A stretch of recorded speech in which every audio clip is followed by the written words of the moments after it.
Oh yeah, rolling right along, and wow, do I have my volume up again. But that's okay, I'm not touching that volume button because I think I finally figured shit out. Hey everybody, guess what? This is Grammy Mary, and you are listening to Grammy's Rocket Cheer here on this Freaker Friday evening. It is officially the first Friday of the year, so woohoo! And yeah, we've been talking about hair over in the chat room. Long hair, short hair, everybody's got, well, okay, there's some people that don't got hair, but we're not going to talk about them. We'll just think about them, and they'll get that vibe. Yes, we will. Also, Tom, darling, I saw that Imgur picture, honey. And you know what? My Mini Cooper's nickname was Tink, and I had all kinds of little Tink decals on that, but I did not have that one. Because damn it, if I'd have found that one, you can bet your sweet ass that would have been on the backside of my car. Yeah, buddy. Just to let everybody know, hey there, I know what you're doing. And anybody that was ever tailgating me, I never slammed on the brakes. I would kick my cruise off and just gradually slow down. Because I'm kind of not obnoxious like that. I know that shocks you. I know it does. Oh, well, it is Burrville out here in Booneyville. And you know what? I've been checking out the chat over in Crush and Run over in the corner pocket, which thank you ever so much over there for tweeting or for sharing that. I truly do appreciate that, Sock. And I don't remember who it was talking about how freaking cold it was in their neck of the woods, like minus in the Celsius zone, and that's just cold. Anytime it's minus, that's just cold. And so, yeah, I will freely admit that I'm not as cold as some places on the planet, but that does not negate my ability to bitch and whine and piss and moan about it, because I am one of the founding members of the Bitch and Whine and Piss and Moan Club. So, there you go. I'm also supposed to be one of the founding members of Procrastinators Anonymous, but we haven't had our first meeting yet. Oh, go figure. In any case, thank you over there in the corner pocket. Hey, everybody that's listening in over there. And if you're not listening in, well, guess what? You're missing out on some crazy old lady just rambling like crazy, which is what I do very well. Also, I do have a special request from the lovely Jukesy Loops. She wants me to say live on the radio just how cold it is out here. It is so cold that the snow, oh God, yes, sock puppet, yes, sweater puppies are on full alert. It's like pop-up timers are, it's done. I haven't leaned against the car to see if I can cut glass yet, but I don't plan on doing that either because it's freaking cold out there. And we have snow. And so when it snowed and it gets this cold, it just kind of glazes over so it gets slicker than snot on a glass doorknob. Let me tell you, there you go, Jukesy Loops. I said it for you. That was one of my dad's sayings. He's from way southern Indiana, way down like right along the Kentucky border, where you hear banjos and your butt puckers. That kind of neck of the woods. My dad's dad was actually a bootlegger, or they called them rum runners back then, which is probably why he got taken out at such an early age, because he did quite literally get taken out. The story was that he was coming home from the grocery store with my dad on his shoulders. My dad was not quite 5, and a car supposedly lost control. And even though Grandpa tried to dodge, the car still kept going at him. So he threw my dad across the street. He got hit by the car and was killed. Kind of sort of figured it was from a rival faction, if you can say that about those times. But hey, we got skeletons in our closets too. Just 'cause we're out here in the boonies don't mean we don't do stupid shit. Whew. It happens everywhere, peeps. It happens everywhere. I need a drink real quick. Yes, I know. Rascal, stop chewing on things. Yes, I have coffee going. Yes. Because it's cold. I'm going to whine. I'm going to whine. No, I do not want cheese and crackers to go with it, but I am going to whine. Okay, I am going to go ahead and shut Twitter down, although, wow, I gained another stalker. Thank you, Barman and Freedom's Network, for tweeting me over there. I truly do appreciate it, you guys. One other thing, speaking of Freedom's Network, which, hey there, hi there, ho there, everybody over here. And if you're not over here on freedomsnetwork.com, get your ass over here, because it really is kind of a cool place to hang out when you don't want to do the fakey book shit. And people do share a lot of really, let's say, interesting things. Yeah, I see we gained another one, Matzika. Hi there, Matzika, and welcome aboard. I also see the lovely Mary B is over here, as well as me and Grimmy. Yeah, I know. Wasn't that just a wonderful holiday story? You're welcome. You know what? Shit like that happens every day. That's a sad thing. And why? And because we believe in scarcity, and because we believe that we have to fight for money. That's why. And where did we get that belief? Well, that's a whole other story. Although, back to Freedom's Network real quick. Just want to let you know, for those of you that are on Freedom's Network, if I did not invite you, it was not because I was slighting you. No, I'm not trying to be a poet or anything goofy like that. But I did create a new page, and I have no freaking clue. I mean, people that have joined already have put some really fun stuff on there. It's called Button Pushers. So, you know, if you want to be a member of Button Pushers, just go over there and just become a member of Button Pushers. Because, yeah, we don't care. If you push buttons just for the sake of pushing buttons, go for it. And the little spiel that I wrote, because you have to write some kind of spiel apparently, was you know, and I know that I know that you know, that we all just love to push buttons, which, yeah, I freely admit I have a tendency. Buttons are good. Buttons are useful. And buttons are just begging to be pushed. So, step out of your dark corner, come into the light, and push that button. And speaking of buttons, I'm going to push one so I can go check out who all is over in that RLM zone. Oh, it froze up on you, Jukes. I hate when that happens. I see Moosey joined. Okay, let's see. Don't start trivia. No, hey, you can start trivia, because then I can really. Oh, how cold is it? It's nipple pain cold. That's right. You know, when it gets that damn cold and you roll over to warm up against someone that, well, okay, my cats get. I roll over and snuggle with them. But if there was someone besides my cats, they would think, some bitch. What the hell? Yeah, it's cold. I'm sure y'all really wanted to have that mental image, didn't you? There you go. Doink, doink, doink. Oh, sock puppet, you so goofy. You pushing my buttons? Hey, baby. How you doing?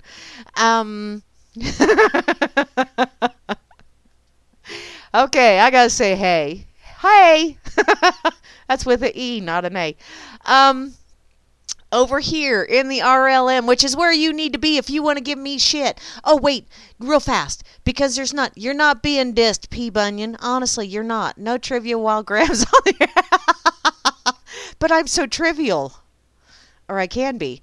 Over here on Fakeybook, I gotta say this because Lisa B is over here. Hey there, Lisa. I was supposed to go and see her yesterday evening, but Mother Nature decided that she was going to be a little bit on the frigid side, and she made it snow along with it. And the highway coming back from where Lisa lives and where I live was snow-packed and icy, and I was not going to do that after dark. So next week I get to have a new color added to my hair.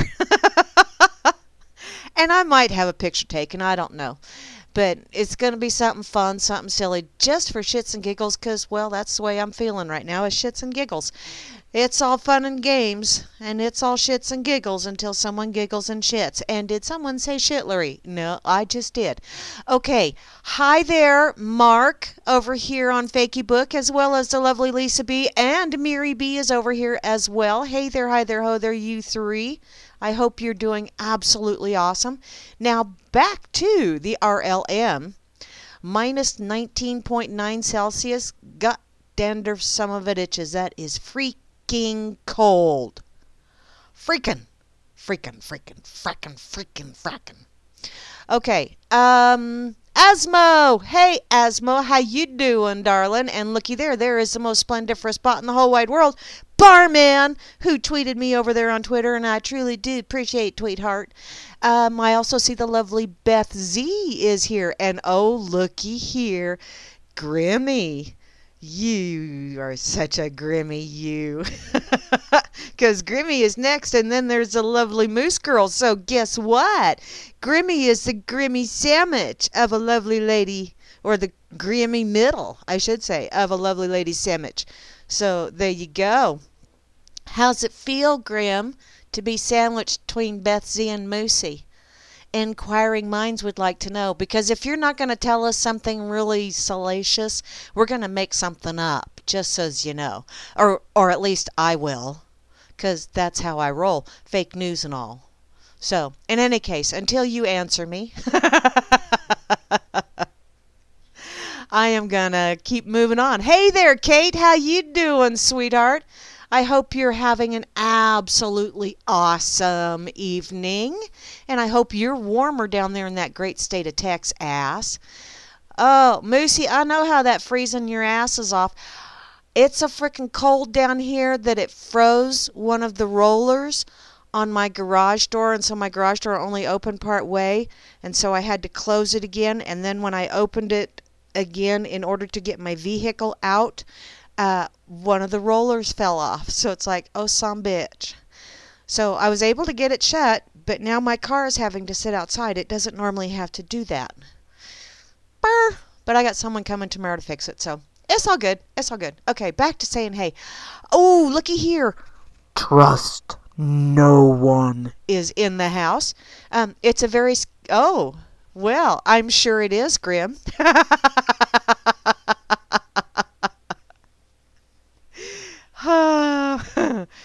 Yeah, mushy. Okay, move along. I also see Alias is showing up in the chat, as well as Beto. How you doing, sweetheart? Oh, it's freaking cold down there too. How freaking cold is it, Kate? I see Ardmore, Tennessee is 21.4 degrees Fahrenheit. I can't remember what. Oh, you had to wear long johns? Okay, I have my fleece-lined tights on. I have a long sleeve shirt, and then a flannel shirt, and then jeans, and then my fuzzy shoes. So, yeah, it didn't break the door though, Moosey. So, you know, and he's coming over, and he said all he's going to have to do is replace that roller, and he's going to lube the other rollers, and hopefully, because, yeah, when I drove into work this morning, we were less than nothing out here. It was 3 below when I drove into work. It's like, whoa. And by the time I got to work, it was 0. I had no temperature whatsoever. Okay. Wow. Do I get easily distracted or what? You might call me a Gen Xer. No, that's Geritol. Okay. Sweet. Let me see here. I gotta check, see what else is going on. Where's... Oh, Kate. Kate's 29... Oh, shit, that is freaking cold. Okay. Yep. Wow. Okay. And Sock Puppet is 77. Honey, you are number 1. Not only are you number 1, but I am going to tell you you're number 1 with both hands. Just saying, because I love you so much. Okay, back to saying hey there. I did say hey to Beto. So, now it's time for Chloe, as well as Chloe. Got a double dipping going on there. And guess what? I'm here. I'm a little on the burr side, but I'm here. IB Don C is here, as well as Java Doctor 2. And looky there, Juana Taco is in the house. Yeah, oh, hey, sock puppet. Java thinks you're hot. I'm going to stir that pot. Push them buttons. Push them buttons. Stir that pot. Hey, that's kind of like a rick'em, rack'em, ruck'em, ruck'em. Grab that ball and really fight. Okay. Trying to maintain. Oh, Moosey, you got hotness going on like none other, sweetheart. Temperature outside ain't got shit to do with it. Okay, moving along. Where was I at? Juana Taco. Yeah, you know what? I think tonight, although I do still have some leftovers in the fridge, but I think, oh, and your AC set on 65. Oh, sweetheart, my nose itches. Can you tell no, see, there's no video going on, so darn it, you're missing out on the whole, you're number one.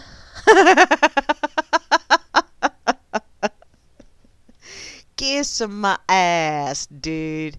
Okay, moving along. Now that I've gotten rude and abusive with my listeners. Just wait, there's more. Might go to the beach and... Oh, fuck you! There, first F-bomb, and it was thrown at you, sock. You butt munchy you. Don't go in the water. I hear there's a Jaws out there. Dun, dun, dun. Moving along. Hi, P. Bunyan. How are you? I'm still under the 20-minute mark, but I don't think I'm going to get it done. I also see Phantom. Hey, sweetheart. How are you doing this evening? And you're welcome, Moosey. And looky there, Chalcedony is in the chat, as well as Dakota, who I'm sure is quite frozen. But, yeah. Oh, that's true, Moose. He does have to live in Florida. And so, you know, have it where you live, well, you know, I'm sure having a nice temperature is kind of a compensation for where you have to live to have it. Sorry. I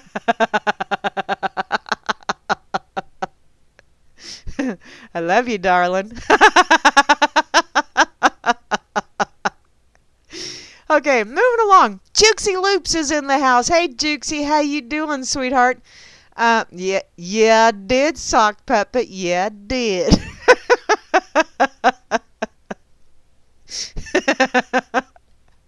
I like abusing my listeners. Whee! I'm just kind of like that. Okay.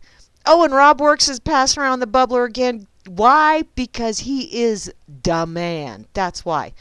No licking flagpoles. Okay. I'm not going to tell you where my mind went on that one, Java Doctor. I'll just kind of let you come up with your own thoughts on that, okay? I also see Kozu is in the house. And I'm sure he's sitting there going, oh my God, what is this woman talking about? And looky there, I also see the lovely Miri B from Down Under is in the chat, and she's got absolutely immaculate weather down there in Australia. And yeah, I'm up here where it's not immaculate. Oh well. Oh, look away.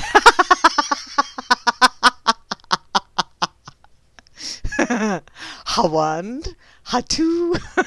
Moving along. Hi, bot. It's gonna be one of those nights. I can tell it already. Oh my goodness. Okay. I also see Nelson Dubois is here. Yeah, Jukesy, I think you already know I'm doing just which works on multiple levels today. Just saying. Let's see. Nelson Dubois, yeah, that fun name to say. And North Force, North Force, cool. North Force. I wonder who you're. Anything like North by Northwest or anything? Hey, hun, how you doing? In case you haven't noticed, I tend to flirt a lot. Why? Because it's easy. Number one, I'm not, but it is, and and it's radio. It's like, what you gonna do? I should be careful. I know I should, but I just don't know any better. Sorry. Not. Okay, I also see Rain is in the house. Hey there, Rain. How you doing, sweetheart? Gives Mary B some battery-operated socks. Sweet. It's an alphabet thing.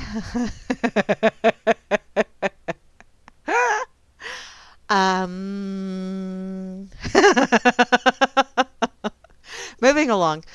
RLM 26789. How are you doing today, little miss, little sir, little hi anonymous?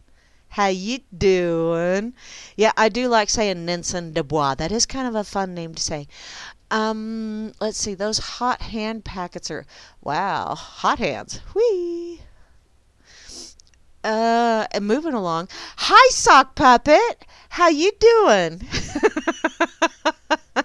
Are you enjoying being picked on? I hope you do. And finally, to round out the crew, last but definitely not least, hey there, Tom W. How you doing? And that pic of the necklace was absolutely gorgeous, but I haven't worn a necklace in a long time because I don't like to put my hair up that often. And I have to in order to wear a necklace. And even then, the little baby hairs, you know, them little ones that if your mama was smart, you know, and you pissed her off and she really didn't want to smack you because, you know, it hurt her hand as well as you. And so she'd reach up and she'd grab them little baby hairs and pull just straight up. Whee! If that don't make your teeter pingle in a not so pleasant way, I don't know what does. Ha! Most definitely make sure that your bladder is very strong. Yeah, we'll leave it at that. Okay, I had to have another drink. So, once again, thank you, Tom W., for sharing that, though. That was absolutely gorgeous necklace. Let's see. Do you want Sock Puppet, where would one insert batteries on you? Now I want to know. Pick harder? Like I said, I want to know, where does one insert batteries on Sock Puppet?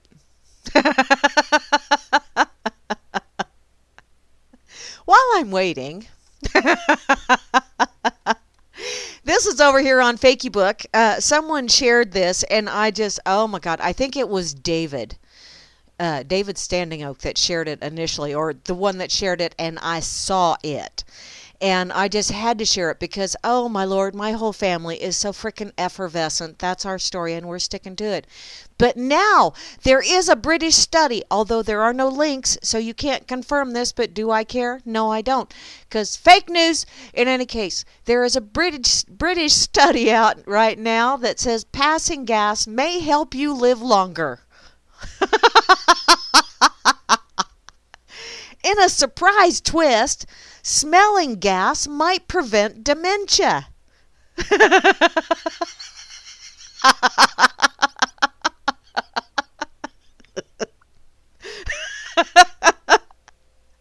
You're welcome, Sock.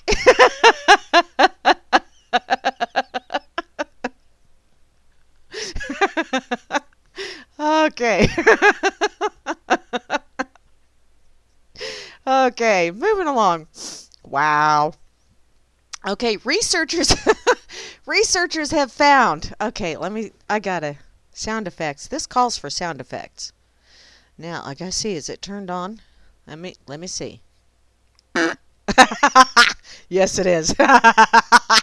Researchers have found that when you pass wind, you're helping yourself out by lowering your risk of cancer, heart attacks, and strokes. So see, I'm going to live forever. And the main ingredient in it is hydrogen sulfate. Whew. Researchers believe inhaling it actually causes your brain to grow stronger and protects your brain from dementia. Alrighty. No, you're not too late for grams, honey, because I'm just...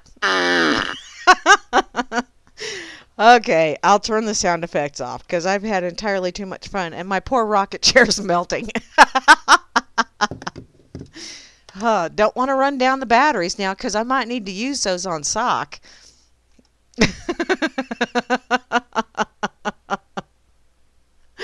Oh my goodness. Okay.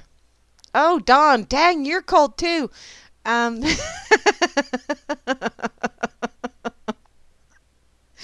Oh my goodness. Let's see. What? Oh. Yes, smelling gas will, And yes, Moosey, it does release pressure.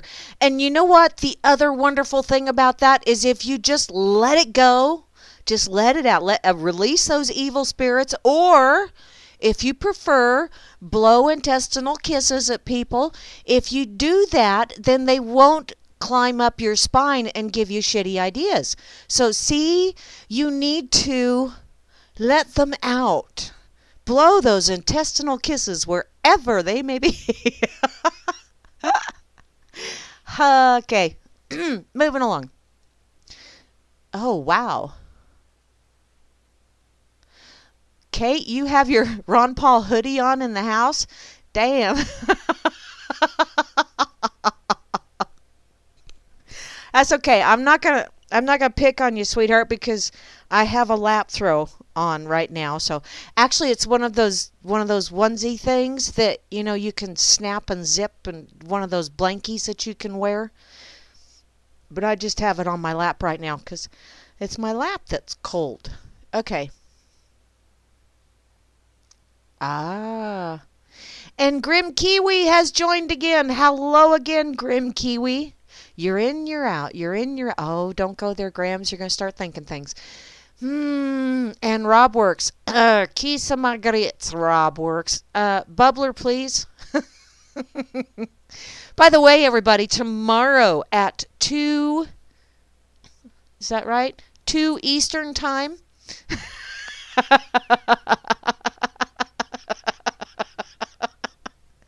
Oh, you guys are too funny.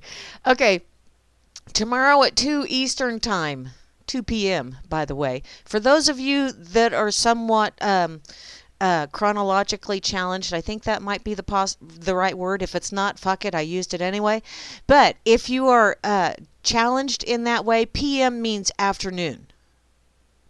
There are some people out there that actually think that a.m. means afternoon. Go figure. But yeah, so tomorrow afternoon at 2 p.m. Eastern Time, Rob Works will be making his debut with Smoke and Mirrors, so be sure to check that out. I am hoping that I will be able to listen in, but if my guy is here to fix my garage door, I will be tending to that. Just saying. So I'm really glad that you're doing the whole podcast thing too, Rob Works. Oh, you're just testing stuff, Grimmy? Okay. So you're fuzzy on the outside and fruity on the inside, and way down deep you get lots of little pits. That's what a kiwi is. Kind of green innards, huh? Are you alien, Grimmy? Aliens have green blood. Just checking. Hi, Nenson. I see you, Nenson Dubois. Said hi. Okay. Now I'm gonna do something. I'm not sure what yet. But I'm going to do something. Right now, my kitty cat is kneading the bread dough on my lap. Because she's such a lovable little thing, don't you know? Okay, let's see. Where do I want to go? Oh, yeah, I wanted to do this one. I saw this one the other day, and I thought, what? This is from fonews.com, or no, foxnews.com, damn it. So it's real and for true. Honest and for true. Foxnews.com in the tech section. Really? Facebook removes photo of historic statue for violating nudity guidelines. Now, I do have to tell you that when I still had WT, there were people that bitched about stuff like that and said, you need to remove that because it says very clearly in the what the hell? In the rules hereof, the very few that we had, no nudity. Well, nudity is something completely different from what y'all are getting your knickers in a knot about. And quit getting your knickers in a knot, because when you do that, number one, you walk funny, and then it's really uncomfortable to sit. So stop doing it. In any case, back to this article. Facebook is courting controversy once again regarding its censorship policies. Oh. Go on, Moose.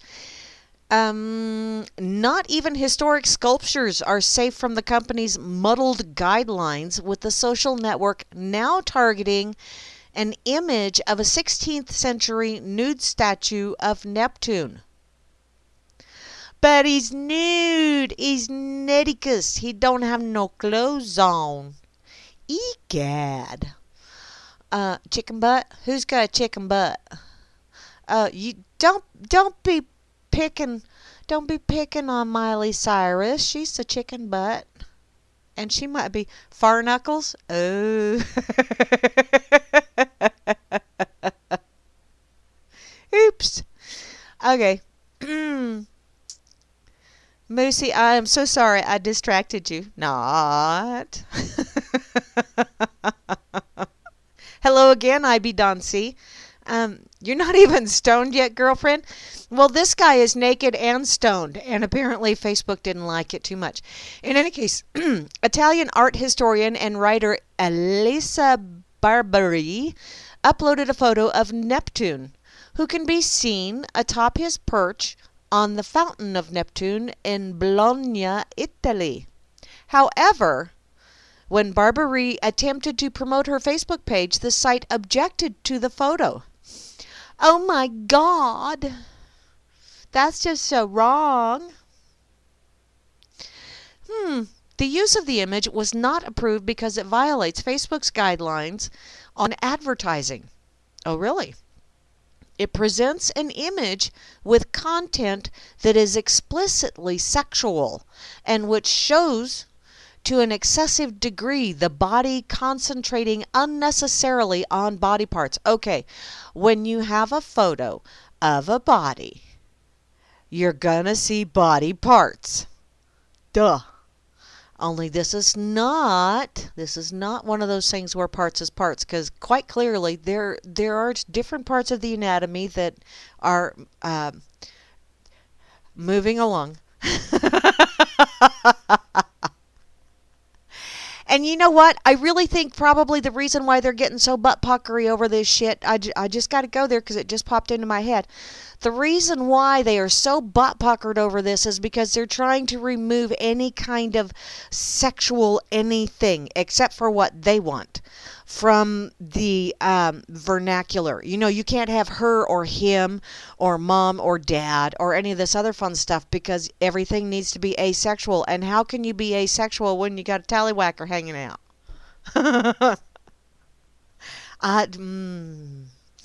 Okay.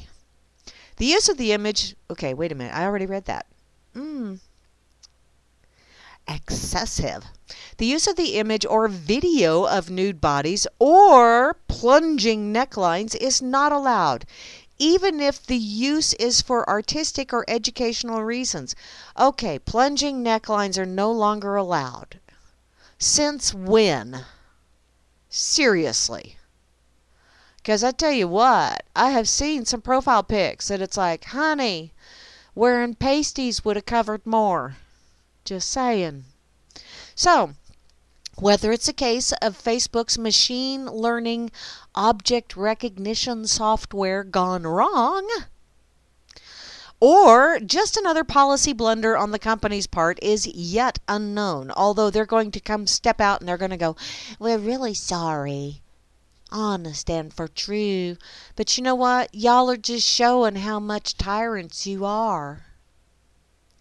For now, it's safe to say that Babari is not happy with the decision. Her Facebook cover image now includes the inscription, "Yes to Neptune, no to censorship."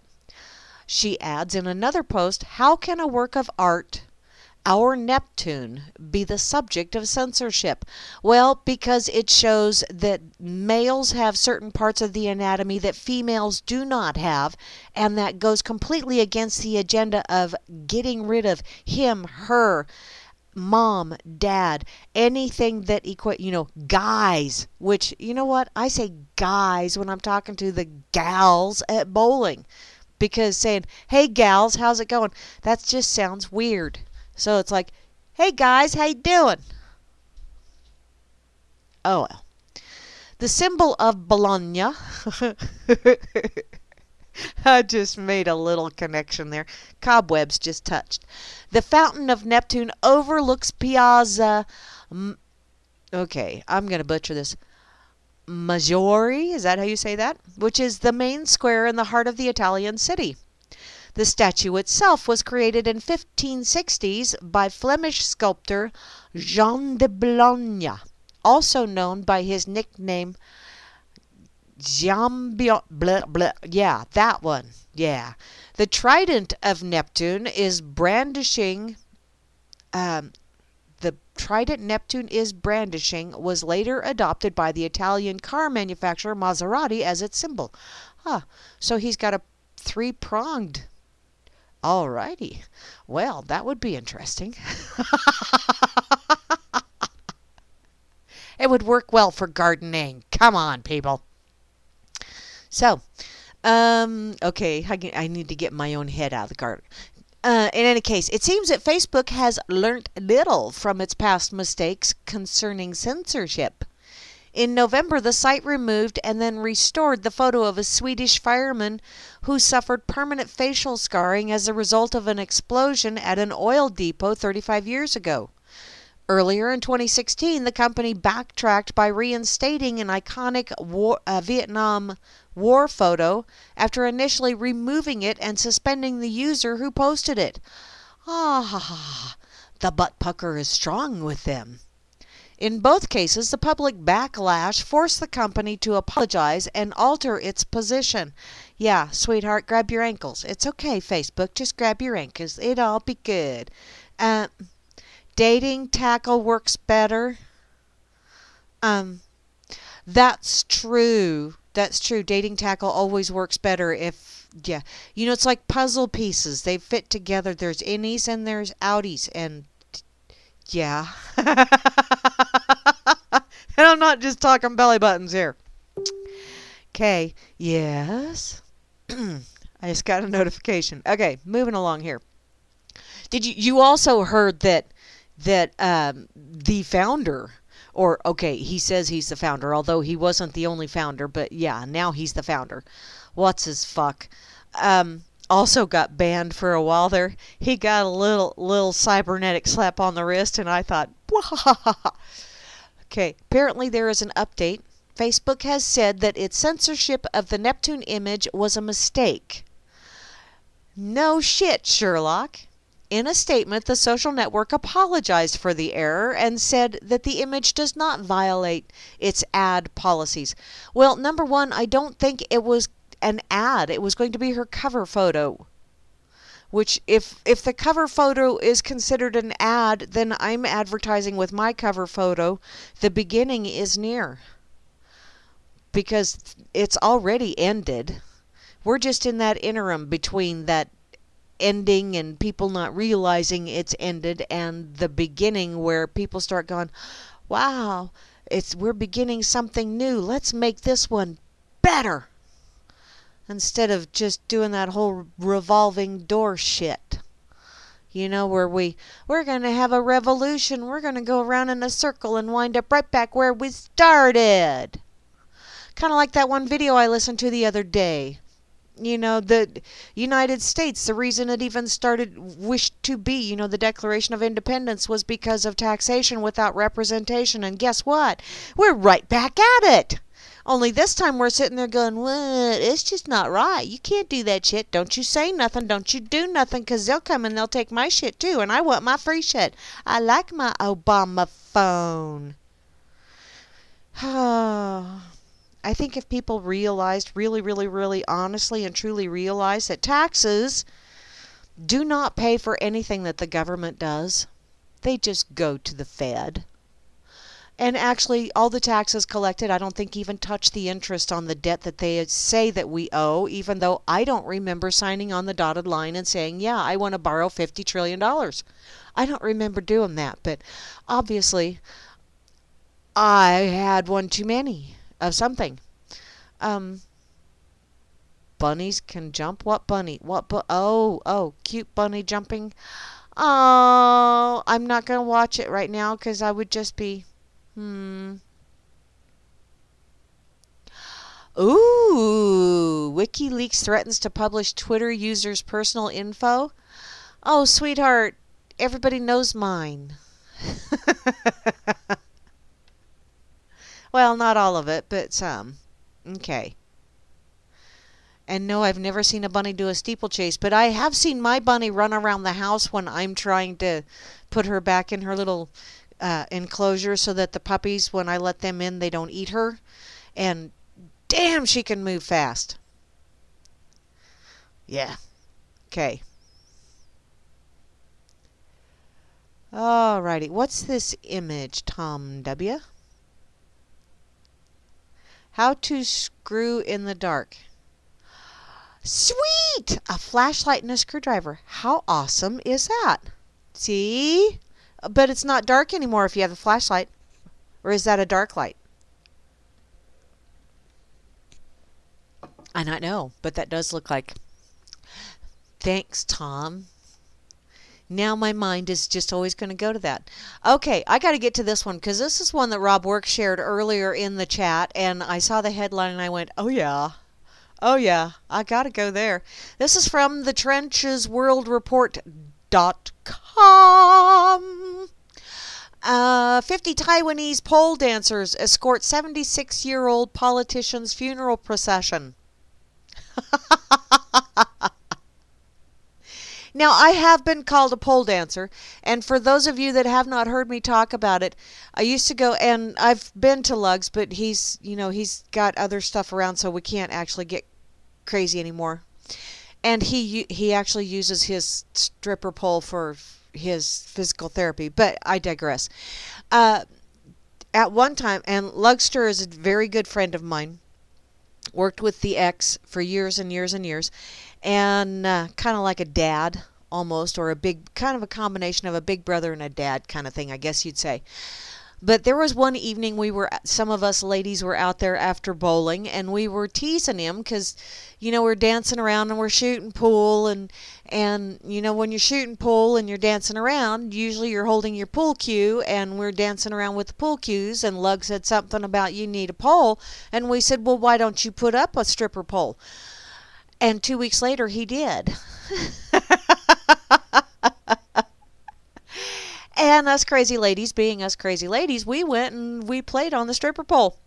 And next thing you know, every time Lugster had a biker party, well, everybody played on the stripper pole, including the men folk. And there was one memorable moment when one young man decided that he was going to do a running jump across the pool table and jump onto the stripper pole and do the spinny and slide down. Let's just say it didn't turn out quite the way he had envisioned it, and he talked like Michael Jackson for a while. That is, once he got out of the fetal position, which he laid there for about a half an hour in the fetal position. But, yeah, we had lots of fun at Lugs. And, yeah, summertime rolls around, I'm sure he's going to move some of that stuff out of the way, and it'll be party time at Lugville again. But, back to this story. So, yeah, I know a little bit of something about pole dancing. I'll just leave it at that, okay? So, 50 exotic dancers riding on top of luxury vehicles saw the Taiwanese politician off to the afterlife in a bizarre public funeral ceremony in the East Asian nation. Now, this sounds like something that would really be very appropriate for a Pastafarian as well, because don't Pastafarians believe in beer volcanoes and strippers in heaven? My problem is that all of the male strippers that I've ever heard of or talked to are, their gait don't swing the female way. Just saying. And it's like, okay, why do you give us eye candy that you aren't interested in moving along? So that's probably the way my heaven would work out. They'd all be, yeah. Okay. Following the death of this county politician, Tong Sang, is that how you say that? A troupe of female pole dancers performed steamy routines on top of beach buggy motorcade. There you go. Those are luxury vehicles over there. Alrighty. Well, there you go. The funeral strip procession took place on Tuesday and was organized by Sang's son, who spoke of his father's excitement for life. Well, he had some zippity in his doodah, did he? The politician's final trip took 2 hours and caused roads around the city to be closed. Imagine that. Video of the unusual funeral parade shows locals lining the route to pay their respects and enjoy the spectacle. I'm wondering how many people went up and tucked $1 or their version of $1. Just wondering. The footage, pop music with the lyrics "Shake It For Me," can be heard blaring from the speakers while women in skimpy tops and shorts dance on top of the vehicles. There is a video here, by the way, for those of you that wish to peruse. I really think that's quite fun. That's a very ingenious way of doing that. I mean, sending him out with a bang, quite literally. Okay. Beetle, you have a new home. Booyah! Congrats, dude. Sweet. Champagne. Next to 1,000 acres. Wow. That's cool. Okay. I'm going to go put this over here on the effing site as well, just because it's freaking funny. Hi, Michael. What's that? Samvactripod.com? What the heck is that, Michael? I'm going to have to check that out. Oh, narcissistic pendulum. Okay, here we go again. Okay, moving along. You know, everybody really has a little bit of narcissistic tendencies. Everybody does. So,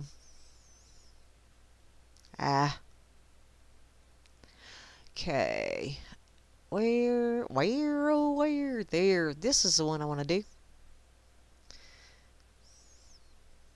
Just a sec. Okay. Now I got to go see what my notification was, because somebody chimed in on something.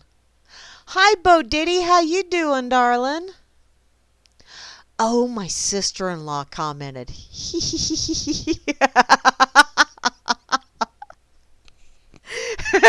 She said she said that my brother will live forever. She may lose her mind, but it won't come from smelling all that gas. Oh, sweetie, you married him, hon. That's all I got to say. We tried to warn you. But no, you didn't listen. You said, but I love him. And we said, but we know him. We love him too, but that doesn't mean we want to be married to him. Of course, that would be gross and creepy because brother and all that shit. But still, it was quite funny. Ooh, Sam Elliott. Hi there.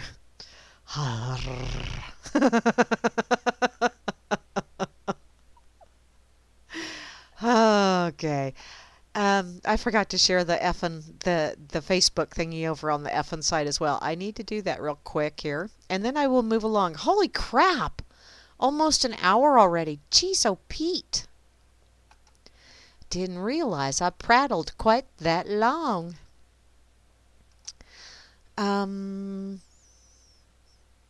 Yeah, I gotta do this one. I gotta do the Yahoo Mountain Dew. And then I'm going to go back to my pocket because I do have a couple other things. My youngest daughter, I've been sharing some of those Simon Sinek videos, and my youngest daughter has apparently been watching some of them, which is awesome. Because she is a manager, and so she kind of, I hope she got a couple of tips on how to deal with, because she manages Cosmo girls, so God, you can about imagine how fun that is.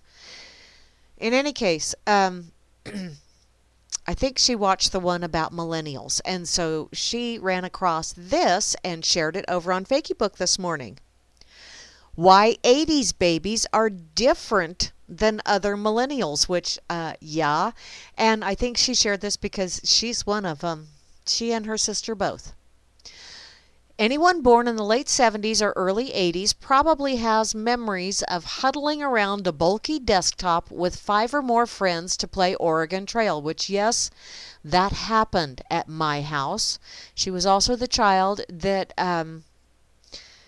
introduced me to chat rooms, and the way she introduced me to chat rooms was she was using my email address because I wouldn't let her have her own, and I started getting some interesting emails. And then I started getting viruses on the computer. Yeah. She was my, I love her dearly, but wow. She gave me most of my gray hair, just saying. This article titled The Oregon Trail Generation, Life Before and After Mainstream Tech, and originally featured on Social Media Week, discusses what life was like for that generation who grew up at the cusp of modern technology. We're an enigma, those of us born at the tail end of the 70s and the start of the 80s. Some of the generational experts lazily glob us onto the Generation X, and others just shove us over to the millennials. They love to hate. No one really gets us or knows where we belong. Well, you know what? You belong to yourself. We've been called Generation Catalano, what the hell? Xennials and the lucky ones. Okay. But no name has really stuck for this strange micro-generation that has both a healthy portion of Gen X grunge cynicism and a dash of unbridled optimism of millennials. A big part of what makes us the square peg in the round hole is named generations, is our strange relationship with technology and the internet. We came of age just as the very essence of communication was experiencing its seismic shift. It's given us a unique perspective that's half analog old school and half digital new school. You can call it, or if you call distinctly, okay, wait a minute, I got to do this over. Wow, turds wormed around. If you can distinctly recall the excitement of walking into your weekly computer lab session and seeing a room full of Apple IIe's displaying the start screen of Oregon Trail, you're a member of this nameless generation. That's my kids. We were the first group of kids who grew up with household computers, but still novel enough to elicit confusion and wonder. Yeah, I remember the first computer I bought, and I had to take out a year loan on it. Wow. Payments weren't that big, but yeah, another story. Gen X individuals were already fully formed teens or young adults when computers became mainstream, and millennials can't even remember a time before computers. But when we first placed our sticky little fingers on a primitive Mac, We were elementary school kids whose brains were curious sponges. We learned how to use these impressive machines at a time when average middle-class families were just starting to be able to afford to buy their own massive desktops. This made us the first children to grow up figuring it out, as opposed to having an innate understanding of new technology the way millennials did, or feeling slightly alienated from it the way Gen X did. Yeah, the AOL adolescence, and yeah, I had AOL. And what was that other one? I'll think of it eventually. Did you come home from middle school and head straight to AOL, praying all the time that you'd hear those magic words, "You've got mail," after waiting for the painfully slow dial-up internet to connect? If so, then yes, you are a member of the Oregon Trail generation, and you are definitely part of this generation if you hopped in and out of sketchy chat rooms asking others their ASL or age, sex, location for the uninitiated. Yeah, thank you very much, because that must be why I got some of those interesting emails. Thank you again, Hobbs. Love you, darling. Precisely at the time that you were becoming obsessed with celebrities, music, and the opposite sex, you magically had access to the internet, a thing that few normal people even partially grasped the power of at the time. Yeah, I also remember having that talk with my daughters. Just because he says he's 16 doesn't mean he is. He could be a lech. You do not give out personal information. I actually had that talk before I had the other talk with my kids. Go figure. We were the first group of high school kids to do research for papers both online and in an old-fashioned card catalog, which many millennials have never even heard of, by the way. Yeah, my daughters actually used encyclopedias. We had 3 sets of them. One set from 1918. Actually, a very interesting set. I lost that in the divorce. Damn it. Because we had one foot in the traditional way of yore and one foot in the digital information age, we appreciate both in a way that the other generations don't. We can quickly turn curmudgeonly in the face of teens who never written a letter, but we're glued to our smartphones just like they are. Yeah. Those born in the late 70s and early 80s were the last group to have a childhood devoid of all of the technology that makes childhood and adolescence today pretty much the worst thing imaginable. Oh, I wouldn't say that. It's just different. We were the last gasp of a time before sexting, Facebook shaming, and constant communication. Okay, those things suck. And now I have to have talks with my grandchildren about those things. Yay. We use payphones. Yep. You know, in that whole thing of here's a dime and call someone who gives a shit, it is totally lost on anyone nowadays. Worked great back in the day, though. We showed up at each other's houses without warning. We often spoke to our friends' parents before we got to speak to them. And we had to wait at least an hour to see any photos we'd taken. But for the group of kids just a little younger than us, the whole world changed. And that's not an exaggeration. In fact, it's possible that you had a completely different childhood experience than a sibling just 5 years your junior, which really is pretty mind-blowing. And you know, coming from a large family, I know my childhood was drastically different from my youngest siblings. So, you know, simply because the fact that there were fewer mouths to feed in the home, and therefore the younger siblings got to do some things that us older kids couldn't do because there were so many mouths to feed. I understand that whole thing. Thanks to the evil genius of Sean Parker, most of us were in college in the heyday of Napster and spent many a night using the university's communal Ethernet to pillage our friends' music libraries at breakneck speeds. With mouths agape at having downloaded the entire Or album in under 5 seconds, we built our music libraries faster than any other dorm-dwelling generation in history. We were the first to experience the beauty of sharing and downloading mass amounts of music faster than you can say third eye blind, which made the adoption of MP3 players and music streaming apps perfectly natural. Yet we still distinctly remember buying cassette singles, joining those scamtastic CD clubs, yep, and recording songs onto tapes from the radio. I did that a lot as a kid, and while my children were young. The very nature of buying and listening to music changed completely within the first 20 years of our lives. Yeah, it did for my children, most definitely.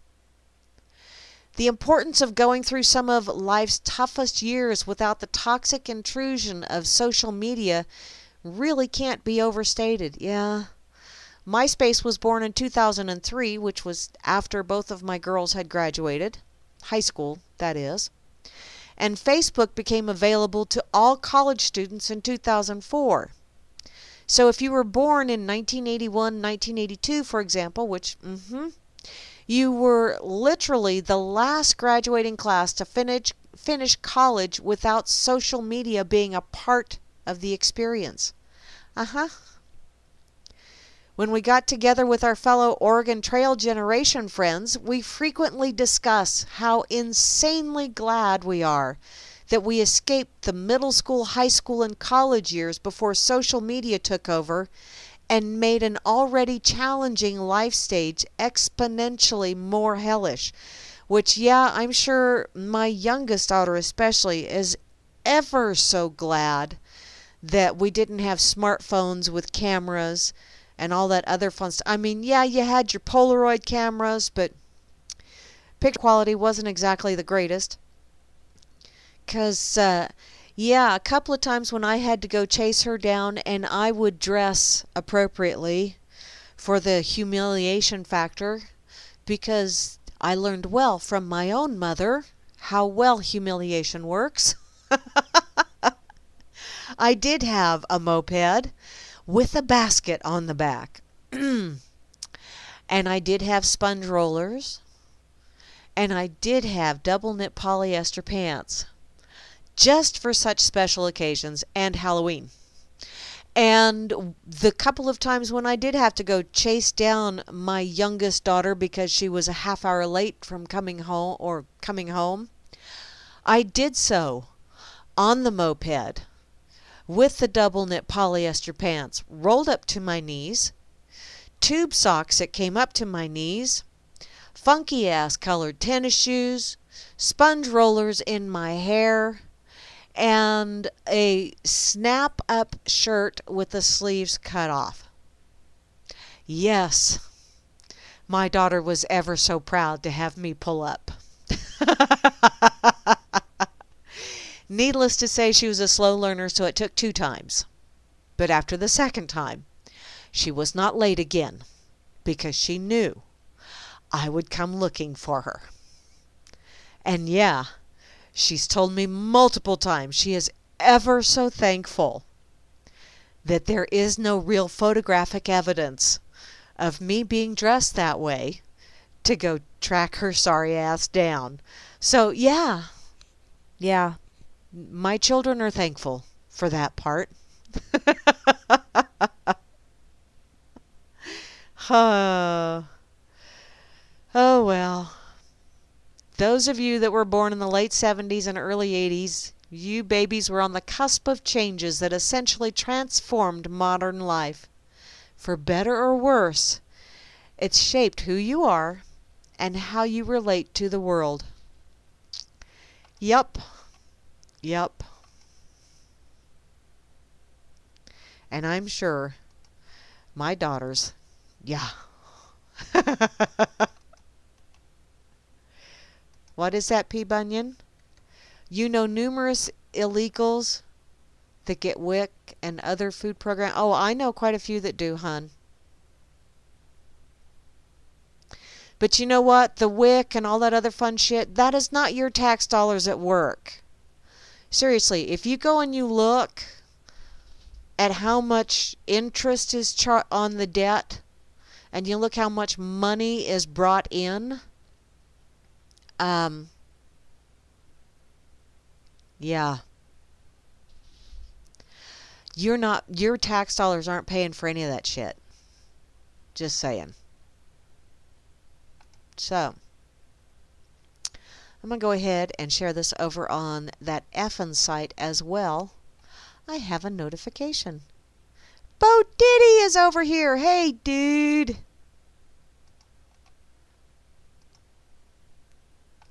Bo Diddy and Grimner, by the way, are the co-owners, co-creators, yeah, they're the effin' peeps. So, okay, let's see if I can find... What do I want? Yeah, I'll do this one. I'll do the nerdy glasses guy. There you go.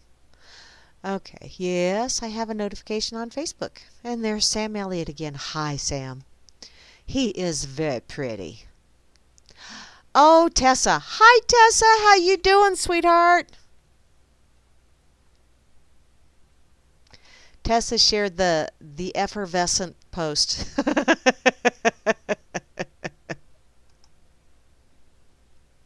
So did Jason. Hi, Jason.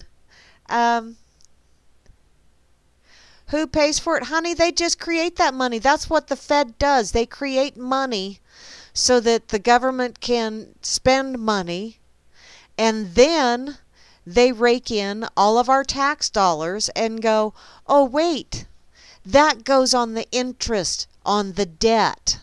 Because the government just goes to the Fed every time it needs something. It says, oh, print us some more money. We're good for it. Yeah. So it's not your tax dollars that goes for it.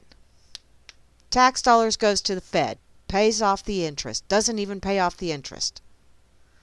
Aren't even going to come anywhere remotely close to touching the principal on that. And the principal is what the government has been functioning on. They just borrow more and more and more. Or actually, yeah, it's borrowing, but they just say, print some more for me, please. I would like some more, please. Yeah. They don't care how much more they ask for, how much more they get. Why? Because they aren't responsible for paying for it. Or at least they don't think they are. And I agree, Grimmy. You can't blame the illegals. They didn't create the shitty-ass system. They are just taking advantage of it. Yes, sock. Create debt. Because, yeah, dollar bills are not money. They are a certificate of debt or what? Gosh darn it. It's a promissory note. There you go. A promissory note. In other words, it's a wimpy kind of thing. If you buy me a hamburger today, I will gladly repay you on Tuesday. Yeah. Tuesday never gets here. At least not that Tuesday. And no, Grimmy, the grandkids won't pay for it either because it's going to be much bigger by then. Until it all comes crashing down. It's just going to keep going and going. It's like the Energizer Bunny on steroids. And we all know where the batteries go on the Energizer Bunny. I don't recall Sock Puppet saying where I'm supposed to put the batteries on him. Maybe I missed it in the chat. CompuServe. Oh, yeah. I remember. No, this one was started with an N. What was that other one?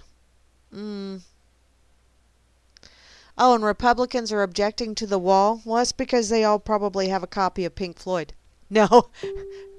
if for no other reason than to say, this is devil music. Okay, moving along. Yes, Mary B., what you talking about over here? Ah, you guys are discussing the weather.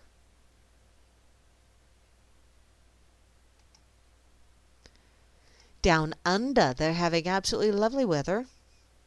Trish was rubbing it in, having the nice rain and all that other fun stuff. Really? Seriously?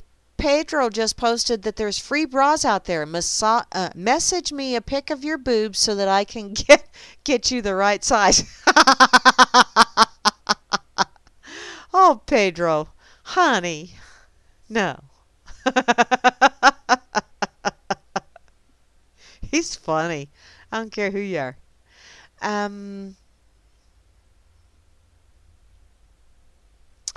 Sweet.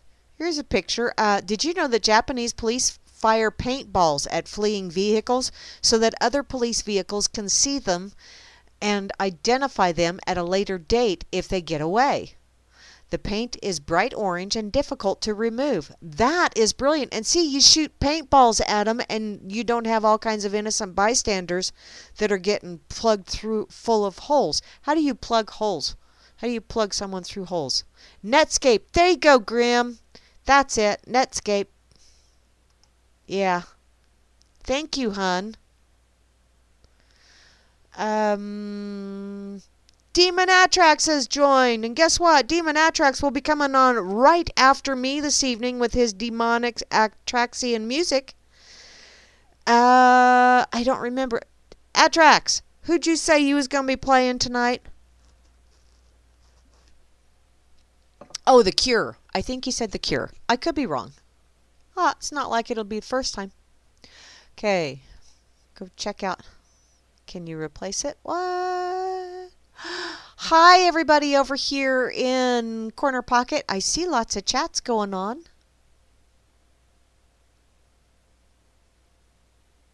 Okay.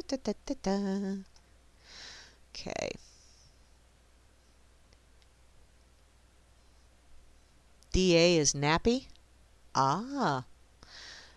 Is that like nappy haired? Just curious.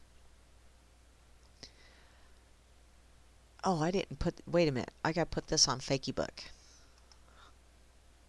Just a sec.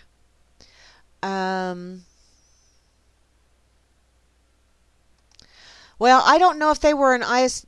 I had Netscape, though. I do remember having Netscape, and I remember having AOL. You've got mail. And then our local cable company decided to offer internet, and it was not cheap. Neither was the cable. But, you know, they were through Cox Communications, so go figure.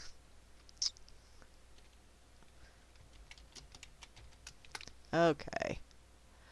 Now that I've got that shared, let's see. Back to my pocket I go. I want to see what else I had tucked in there, because I thought...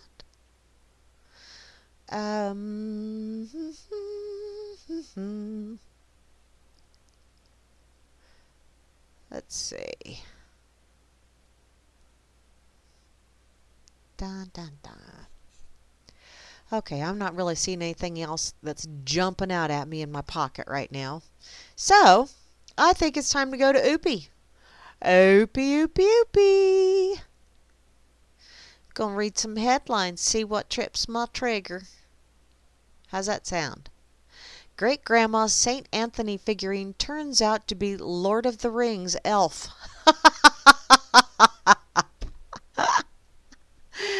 Why does that not surprise me? Yeah. Apparently someone probably tried to sell it. Let's go check that shit out, shall we? Oi, this is in Brazil, by the way.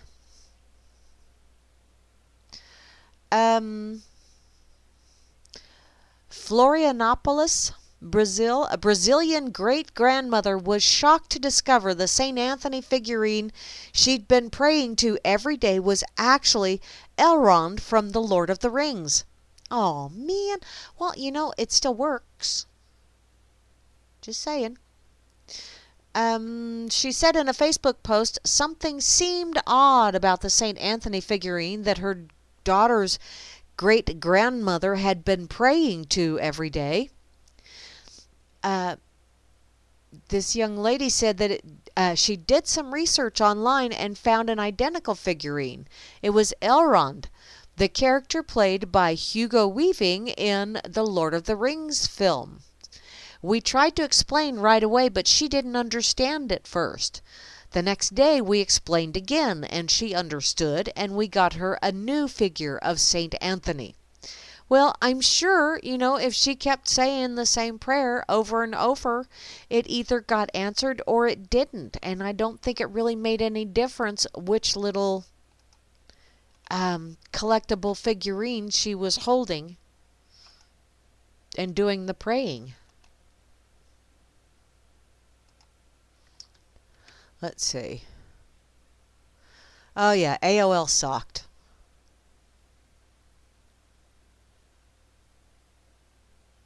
Oh, yeah. Remember that? Yeah, I remember all the jokes about the 3.5 floppy. Yeah. Wow, sounds like a personal problem to me, but at least you got a hard drive now. Woo! So, okay. Moving along.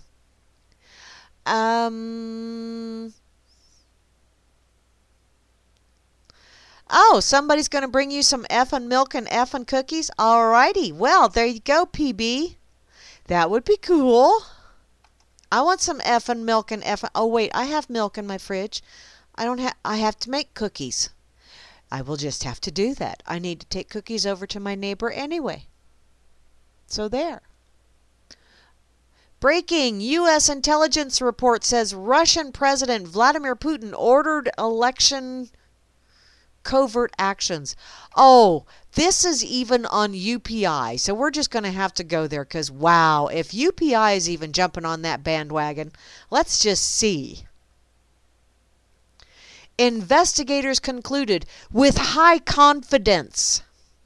That's another way of saying we don't have any proof, but we're going to keep repeating it, and we're going to keep saying it really loud, and we're going to get everybody else to say it too, because we're very confident that if we keep repeating it louder and louder and louder, somebody's going to believe us. Investigators concluded with high confidence that Russia interfered and that Vladimir Putin directly ordered it. Number one, how stupid do you think the American public is? I'm not saying with this shit here, because obviously there are people that are biting on that little bait. But seriously? Okay, wait a minute. I guess you don't really... That should have just been a rhetorical question, because the options were Shitlery and Trumpelstiltskin. So obviously the American public is not that intelligent, because our representatives are a reflection of us. Or at least the majority. We get what the majority wants. Yippee skippy, don't you feel special about that? And if people were dippy enough, do you really think that people could be swayed by, although, yeah, you're blaming Russia because Russia is the current bad guy because, well, ISIS, nobody's falling for that shit anymore. And Al-Qaeda, well, everybody knows that's Al-Qaeda. And, yeah, so the Russians did it because they're communist pinko-fago spies. That's why. But even UPI has it. Wow. Russian President Vladimir Putin had a direct hand in ordering, on behalf of Moscow's government, a large-scale effort to interfere in the U.S. presidential election. You know what? You can interfere all you want, but if nobody wants to pay attention, nobody wants to play along, all your interfering ain't gonna do doodly shit. This was in an attempt to get Donald Trumpelstiltskin in the White House and sully the image of Shitlery Clinton, which I think she sullied hers quite well, all by herself. Seriously, have you not seen the Shart photo yet? I think she sullied her drawers. I'm sorry, Sully. The Office of the Director of National Intelligence released a highly anticipated report on Friday, which followed a classified version being given to President Dangleberry Thursday and President-elect Trumpelstiltskin on Friday. For weeks, U.S. intelligence officials have implicated, but they have yet to show proof. They have implicated the Russian government in a series of cyber attacks before the November 8 election. You can implicate all you want, but if you have no facts to back your implications, you're just blowing intestinal kisses in our faces. And sorry, we all have gas masks. Friday's 25-page report showed investigators concluded with high confidence.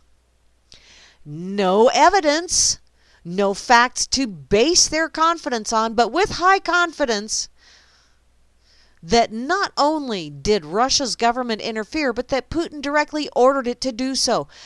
This confidence that's so high, is it so high that when you walk into a bar and you go, hey, baby, you're just confident that she's not going to throw her drink in your face? Is that how high your confidence is? Dumbasses. It also says agents of the Kremlin also employed third parties to impact the vote, including the Moscow-funded network RT and trolls on social media channels. Oh, well, you should know what trolls are. I think you have your own bevy of trolls, y'all. Wow. This is once again, every time you point a finger at someone else, you got 3 of them pointing right back at you. I don't doubt that Russia was dilly-dallying and playing with shit and maybe planting stories. I don't doubt that one bit. But you know what? The breach of security, supposedly in the DNC shit, yeah, that breach of security came from a DNC insider. And it was leaked by others. Let me see that. Oh, breaking news. Yeah, there you go. He releases. Those are the. Yeah. You pretty much got it right there, Grim. Thank you ever so much. Wow. Debbie does the DNC. Man, she is just not a pretty child. She just isn't. I'm learning more about computers all the time as well, IB Don C. In other words, I know just enough to be really fucking dangerous. Which is why I can work on the ones at work because, well, you know, they have a backup, number one. And number two, I'm cheap. You know, they just pay me my hourly wage and I work on the computers. And for the most part, I do save them $75 an hour when I work on them because I know the programs. I know the software that we're dealing with, and I do know how to change out components, which is a lot of the problems that they deal with, so I can tend to that. It's when you start dealing with the network shit, that's where I start getting a little on the, no, call Jeff. I don't want to play with that shit. And the main reason I don't want to play with it is because it's a network that Jeff and my former boss, who passed away 5 years ago, they put that network together, and I just really do not want to mess with it. So, there you go. Alrighty. Yes, I be Don, you do have to keep up. And you know what? I ask my grandkids all the time. Because my grandkids show me how to do shit. So, there you go. Oh, yes. Facebook and Sock, that is so true. Facebook and Twitter really are the brunt of social media. Because social media is another one of those lovely little names that it says one thing and it does completely the opposite. Because if you really want to start an argument on the internet, express your opinion on social media. Nothing starts an argument faster than expressing your opinion. If that ain't antisocial, 'Cause man, oh man, people most definitely monkey pile on yo ass if you say something that goes against what they have been ingrained with all of their life. Thankfully, I am seeing a lot more people that are not swallowing the BS quite so much. Depressed millennials, wow, bless their little hearts. You know, it doesn't make a shit bit of difference. I got to put this shit out there too. The first 6 months of any presidency. So if things go to shit, actually in the first year, if things go to shit in the first year of any presidency, that falls back on the previous POTUS. Simply because it takes a good 6 months just for him to find where all the fucking bathrooms are in the White House, let alone figuring out how to do shit. Now, Dangleberry, the only reason he was able to accomplish so much in the first 6 months is because they had all that shit done 20 years ago. They just needed to have the puppet that was willing to go, yeah, you gonna let me go play golf afterwards? Cool, I'm all for it. And, well, then you had to have the plasticized bitch as head of the house. So, you know, you had to have all the dominoes fall into the proper places before they could initiate their plans that they started years ago. That's how Dangleberry got so much shit done in his first 6 months. But seriously, any POTUS that steps in that first year is not of his doing. Because a lot of things that, you know, like Dangleberry death care, you did notice that a lot of that shit wasn't supposed to kick in until after the next election.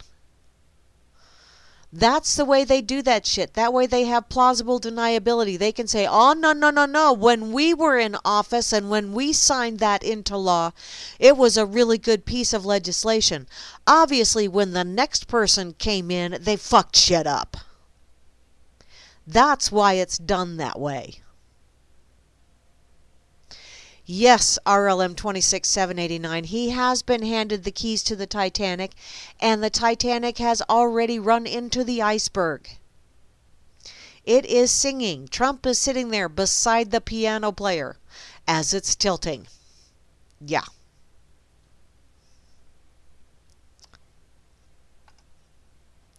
I don't care what anybody says. This has all been in the works for years. We just haven't seen the full brunt of it yet. But we will. It'll get to all of us eventually.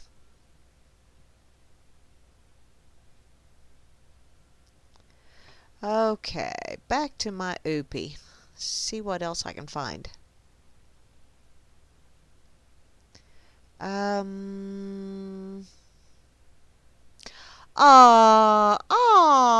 Okay, here you go. This is a feel-good one, and it goes along with a little discussion we were having earlier in the chat. From UPI.com, Idaho man uses warm breath to free sparrow with feet frozen to metal pipe. Poor little baby. An Idaho man uses his warm breath to rescue a sparrow he found with his feet frozen to a cold metal pipe. Nelson Wilson posted a video to YouTube showing the sparrow he found with its feet frozen to the pipe on New Year's Day. Wilson said that the pipe formed part of a fence protecting his water tank. The video shows Wilson use his hands and breath to warm up the pipe enough to free the sparrow's feet without injuring it. While feeding my horses on New Year's morning, I noticed the solitary sparrow perched upon the steel fence near the water tank. The tank is heated to keep it from freezing, and it's not uncommon for birds to drink from the heated tank. Apparently, this unfortunate bird had gotten its feet wet, and while making its exit had become frozen to the fence in the prevailing near-zero Idaho temperatures. So, I know this is going to sound heartless and cold, but it's just a giggle that's in my mind. I'm picturing this birdie taking a drink from the water tank, getting its feet wet, deciding to take off, and as it's flying off, its feet, aka Acme Incorporated or Looney Tunes, flying along, feet come down, touch the post, and yoink! And it's stuck. That's the image I got in my head. I don't know about the rest of y'all, but that, bless his poor little feathered heart. I'm glad the guy rescued him, though. I really am.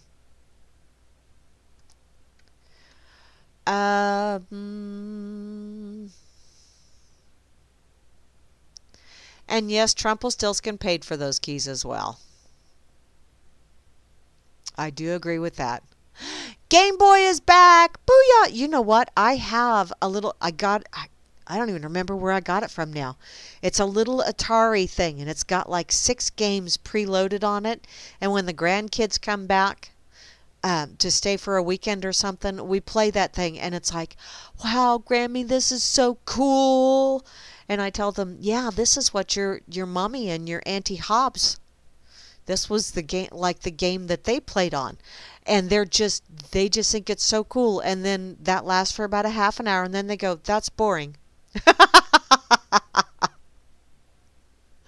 So, oh well.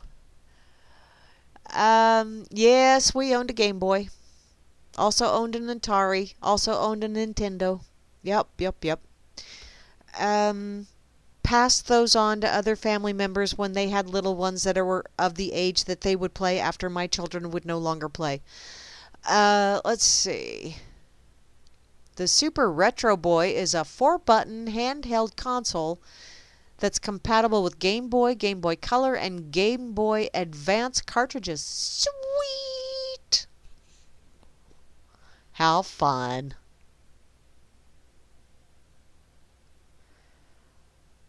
That is a fun little thing. Alrighty, thanks, Sock, for that. I might have to show that to my kids.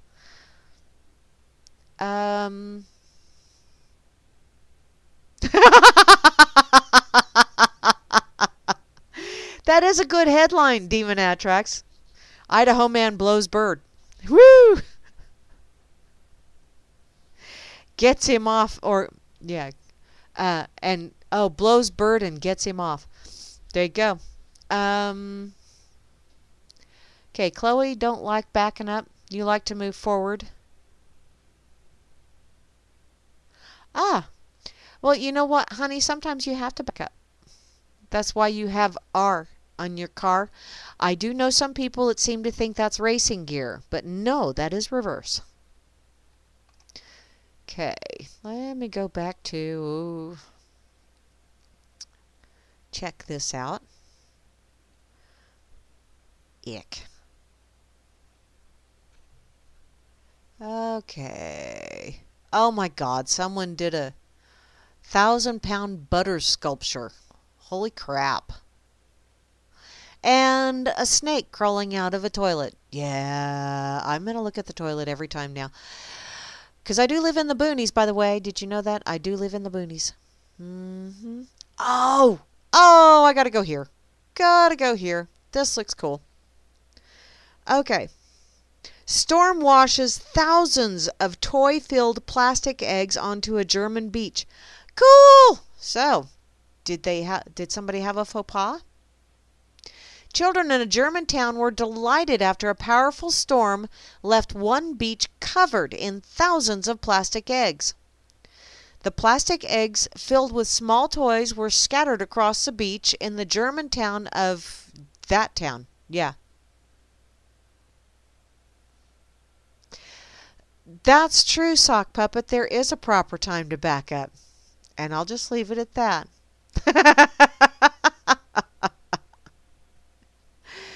Oh, apparently after the storm's axle knocked several containers off a freighter belonging to a Danish firm.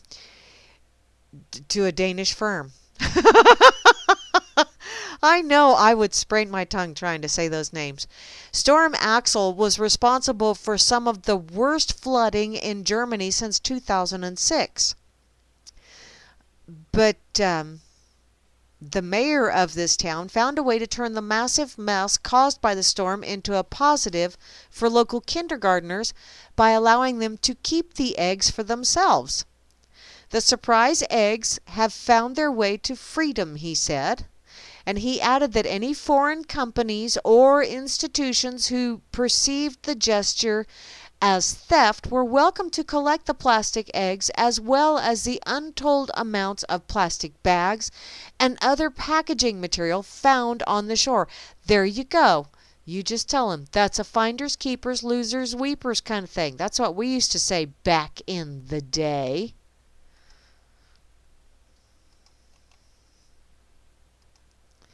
Ah, my squirrel in Oracle. I know I told you guys, my mother used to own stock in Oracle. She's sold it all now. But just in the last couple years, I think.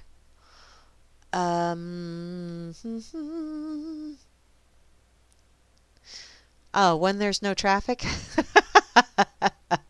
Okay.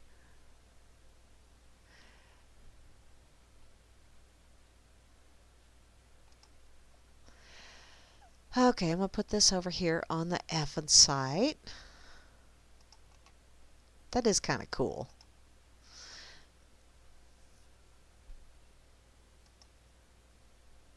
And I'll put it on Fakeybook as well.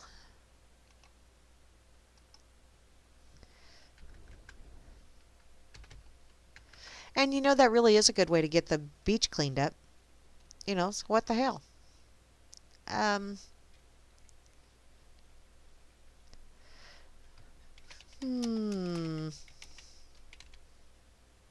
There we go. Okay. Now, let me go check out the pig. See what happened this date in history over there. Where is the... There it is.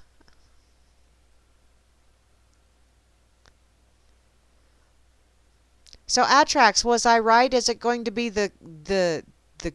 Oh, shit. Now it's gone. Who are you doing this evening, darling?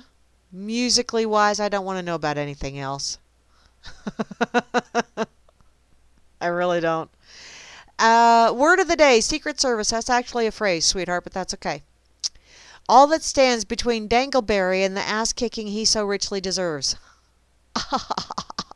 Go on. Quotable quotes. Hate crime infers erroneously that there are noble motives to commit a crime. Assault is assault, murder is murder, no matter what the intellectually flatlining perpetrator has on his alleged mind. Agreed, agreed, agreed. That is part of the pig doctrine. As far as I'm concerned, any crime, any real crime, any crime that causes harm to another intentionally is a hate crime. Period. Having a special distinction just plays more of that divide and conquer game. The Cure. Thank you ever so much, Demon Atrax. I truly appreciate that. All of this shit, if that's a hate crime, that's a hate crime. No, it's a fucking crime. It is a real crime. They intended to and did cause harm to another individual. That is a crime. And they should be punished. At least in this modern society that we have right now that's a piece of shit, but that's the way the rules work. Aye.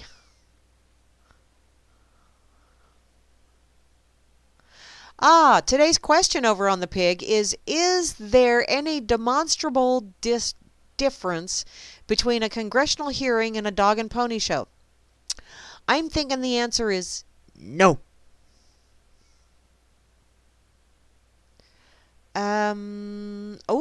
From Texas Fred's blog. To the Democrats and liberals of America, you created us. Oh, don't put all the blame on them. Everyone else had their share as well. I'm not saying it's an equal amount, but their share. I'm noticing that a lot of you aren't graciously accepting the fact that your candidate lost. In fact, you seem to be posting even more hateful things about those of us who voted for Rumpelstiltskin. Well, why be hating on someone that does something equally dumb?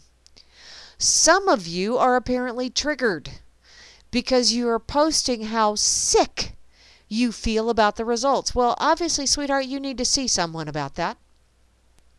So, how did this happen, you ask? You created us when you attacked our freedom of speech. You created us when you attacked our right to bear arms. You created us when you attacked our Christian beliefs. You created us when you constantly referred to us as racists. You created us when you constantly called us xenophobic, which I gotta comment on that racist thing. As far as I'm concerned, anyone that brings the race card into any kind of equation, someone that says, you're a racist if, or someone that goes, that's a racist remark, that is the racist. That person is a racist because they see racist remarks in everything. They judge everything on the race card. That is a card carrying racist in my books. To go on with this, you created us when you told us to get on board or get out of the way. I remember hearing that. You created us when you forced us to buy health care and then financially penalized us for not participating. That's not forcing you to purchase a product or penalizing you. That's called taxing. That's how they got it past the Supreme Court. Congress has the power to tax. You created us when you lied and said that we could keep our insurance plans and our doctors. Oh, well, why are you surprised that anyone lied? You created us when you allowed our jobs to continue to leave our country. Actually, we kind of sort of allowed that as well because we continued to financially support the companies that kept doing such stuff. You created us when you attacked our flag. It's a piece of cloth. It's a symbol. It doesn't really mean anything unless you think it means anything. You created us when you took God out of our schools. Oh, but sweetheart, if you demand to have God in our schools, that opens the door for every God, not just your Christian God. You created us when you confused women's rights with feminism. Women's rights, women's wrongs. Men's rights, men's wrongs. Feminism is nothing but divisiveness. Feminism is a control freak on estrogen. I don't know. You do realize that feminism was created by the Rockefellers, don't you? Oh well, carry on. You created us when you began to emasculate men. Yeah. You created us when you decided to make our children soft. No, we allowed our children to get soft. Parents that decided that they would much rather be a friend first and a parent second. That's part of the problem. You gotta be a parent first. That is your job. You signed up for it when you potty-froed or when you poked fun and she took you serious. You signed up for the whole parenting gig.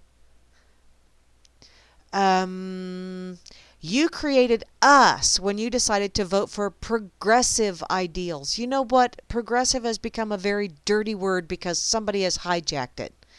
You created us when you attacked our way of life. You created us when you decided to let our government get out of control. Oh, no. I think we all had our own little share in that, big or small. We all had our own little share. And the way to get the government back in control is, for me, ignore their sorry ass. Ignore them. Do not vibrate in their frequency. If you do not vibrate in their frequency, if you aren't listening to if you aren't tuned into their station, You created us, the silent majority. The silent majority is silent because it allowed itself to be cowed into silence because you were afraid to be looked at as non-PC. Fuck PC. There you go. You created us when you began murdering innocent law enforcement officers. I'm going to let that one slide for right now, because I'm sure there have been some innocent ones that have been murdered, but I think there's been a lot of murdering going on from their direction as well. You created us when you took a knee or stayed seated and didn't remove your hat during the national anthem. Once again, it's a song. If it means something to you, great. If you are compelled to put your hand on your heart, to stand up straight, to remove your hat, all of that stuff, booyah. But you know what? You keep saying that right of freedom of expression, freedom of speech, that is their exercising their freedom of expression. And every damn soldier that went and fought and died and said that they were doing it for God and country, for your freedoms, that's what they fought and died for, you sumbitch. If someone wants to take a knee, that's on them. If someone wants to stay seated, that's on them. If someone doesn't want to remove their hat, that's on them. Now, I understand several years ago I would have been a little bit on the cranky side myself about someone not removing their hat or whatever. But now I see it as just, it's a song. And it's a song that's used to control you, to do the knee-jerk shit, to bring out that patriotism where you stop thinking for yourself and start going, USA, USA. Really? There's other fucking countries in this world too, and they're not so happy with the way the good old USA is treating them. So forgive me, or don't, if I don't stand for the national anthem, if I don't remove a hat, if I don't sing along, if I don't put my hand over my heart. Forgive me or not, makes no difference. My choice.